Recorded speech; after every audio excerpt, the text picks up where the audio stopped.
తూర్పుగోదావరి జిల్లా అనపర్తిలో హైటెన్షన్ నెలకొంది. ఇవాళ వైసీపీ ఎమ్మెల్యే సూర్యనారాయణ రెడ్డి ఇంటికి వెళ్లి అవినీతిపై బహిరంగ చర్చ చేస్తానని టీడీపీ మాజీ ఎమ్మెల్యే రామకృష్ణారెడ్డి చేసిన సవాల్తో రాజకీయం వేడెక్కింది. అయితే ఎదుటి వాళ్లపై ఆరోపణలు చేయడమే కాదు ఆధారాలు చూపించాలన్నారు ఎమ్మెల్యే. ఎదురుదాడే వాళ్ల లక్ష్యమన్నారు. 10 రాళ్లు వేస్తే ఒక్కటైనా తగలకపోదా అనే ఆలోచనలో ఉంటారని ఫైర్ అయ్యారు. అయితే తన మీద 100 కాదు 1000 రాళ్లు వేసినా ఒక్కటి కూడా తగలదంటున్న ఎమ్మెల్యేతో మా ప్రతినిధి శ్రీనివాస్ ఫేస్ టు ఫేస్. అనపర్తిలోని ఈ వేళ ఎమ్మెల్యే సత్యసూర్యనారాయణ రెడ్డి గారు అలాగే టీడీపీకి సంబంధించిన మాజీ ఎమ్మెల్యే నల్లమిల్లి రామకృష్ణారెడ్డి ఇద్దరి మధ్య కూడా బహిరంగ చర్చ జరగనున్నది. ఎమ్మెల్యే 500 కోట్ల రూపాయల వరకు అవినీతి పాల్పడ్డాడని చెప్పేసి నల్లమిల్లి రామకృష్ణారెడ్డి ఆరోపణలు చేశారు. ఈ నేపథ్యంలో ఇరువురు కూడా ప్రతి సవాళ్ళు చేసుకోవడం జరిగింది. అయితే ఇక్కడికి నేను ఏ విధమైన అవినీతి చేశానో అది బహిరంగ తనకు నిరూపించాలని చెప్పేసి ఎమ్మెల్యే సత్యసూర్యనారాయణ రెడ్డి గారు అయితే డిమాండ్ చేయడం జరిగింది.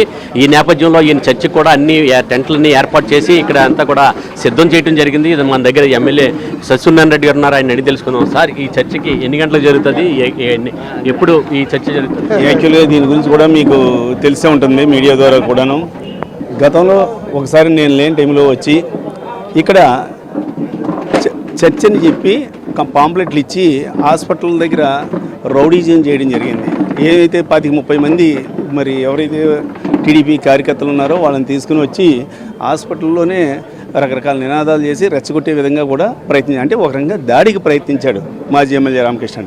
నేను లేని టైంలో నేను చెప్పడం జరిగింది, సరే నువ్వు ఎప్పుడైనా సరే టైము డేట్ చెప్పురా, నేను లేనప్పుడు కాదని నేను ఛాలెంజ్ చేయడం జరిగింది. ఈ వేళ 11 గంటలకు వస్తానన్నాడు. 11 గంటలకే కరెక్ట్గా హాస్పిటల్ దగ్గర వస్తానన్నాడు.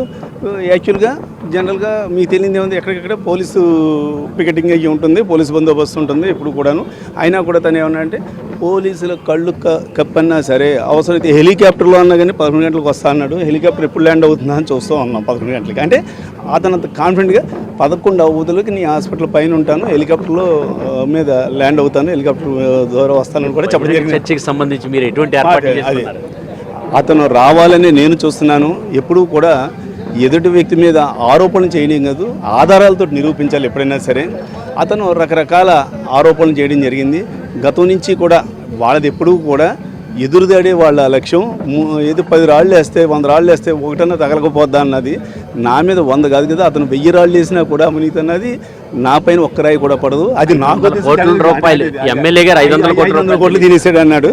దాని గురించి తను చిన్న శాంపుల్కి మీకు చూపెడుతున్నాను. ఇక్కడ ప్రభుత్వ హాస్పిటల్ ఏదైతే ఉందో దాన్ని బ్రహ్మాండంగా డెవలప్ చేయడం జరిగింది. 100 పడకల ఆసుపత్రిగా డెవలప్ చేయడం జరిగింది. దాని మీదే సుమారు 2 కోట్ల అవినీతి జరిగిందని చెప్పాడు. అదేవిధంగా కరోనా టైంలో ప్రజలు ఎవరైతే పారిశ్రామికవేత్తలు కానీ స్వచ్ఛంద సంస్థలు కానీ ఎవరైతే చందాలు ఇచ్చారో డొనేషన్లు ఇచ్చారో అది ప్రభుత్వానికి ఇవ్వడం జరిగింది. దానిపైన కూడా చెప్పడం జరిగింది.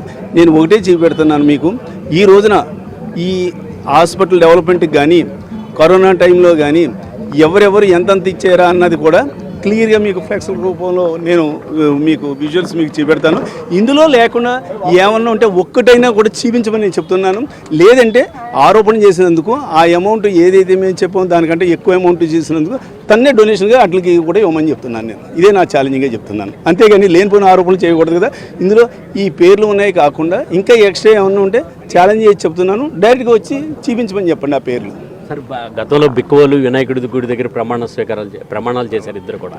మళ్ళీ ఈ నేపథ్యంలో మళ్ళీ ఇటువంటి బహిరంగ చర్చకి ఎందుకు? దీనికి ఒకటే కారణం అండి. తెలుగుదేశం పార్టీకి సంబంధించిన ఎవరైతే సర్వే సంస్థలు ఉన్నాయో వాటిల్లో కూడా అనపర్తిలో వైఎస్ఆర్ కాంగ్రెస్ పార్టీ వస్తుందని బహిరంగ సత్యం వాళ్ళే చెప్తున్నారు.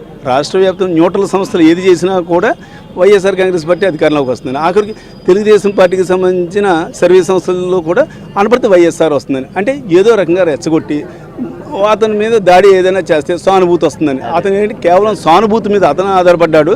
ప్రజల మద్దతుతోటి మేము ఉన్నామని మాత్రం ఈ సందర్భంగా తెలియదు. అవినీతి ఆరోపణలు రుజువు చేస్తే మీరు ఏం చేస్తారు? అవినీతి ఆరోపణలు కానీ వాళ్ళు కానీ రుజువు చేస్తే నేను శాశ్వతంగా రాజకీయాల నుంచి విరమిస్తాను. అదేవిధంగా తప్పుడు ఆరోపణలు చేసినందుకు తను ఏ శిక్షగా ఇదవుతాడో చెప్పమనండి. కెమెరామెన్ వాసుతో శ్రీనివాస్, NTV, అనపర్తి.